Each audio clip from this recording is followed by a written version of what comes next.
Salom do'stlar, Toshkent shahriga o'rnatgan podключ mebellarimizni qisqacha obzorini boshladik.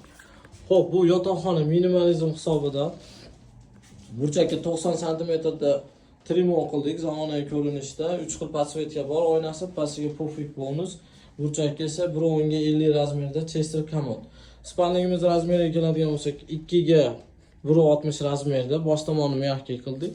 Va burchakka esa shkafini ham joyladik. Xonamiz biroz kichikroqligini hisobiga balandligi 220 ga 120 shkaf, ikkita eshigi vishilka, bitta eshigi polka joylab ketdik. Bundan tashqari chiqarishga, perxoshga joyladik. Bu ham uyimizni joyidan kelib chiqib razmeri 1.10 ga 2.10 razmerda bo'ldi. Ko'rishinglar mumkin, materiallari ham yumshoq, qulay va bu tarafga esa televizorni joylab ketdik. Televizorni to'g'riga 220 ga 1.10 balandlikda vigor oyna ichlari yonadi.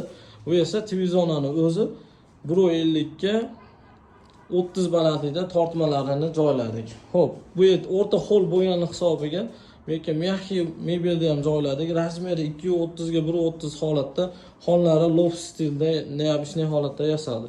Mana bu joyda esa детский xonamizni qildik. Bu yerga 1.80 ga 80 razmerda spalni matrasli va tepada kitoblarni qo'yish uchun knижный polka ham qildik. Bu yerga esa kichkinagina shkafcha 220 ga 80 holatda, ichlari ruchkalarini ham e'tibor beribsizlar. Vishilka, polka, hatto pastlarigacha polkalarni joylaganmiz. Kimga shunaqa podключ mebellar kerak bo'lsa, bemalol bizga aloqaga chiqishingiz mumkin yoki pastdagi nomerga aloqaga chiqsanglar bo'ladi.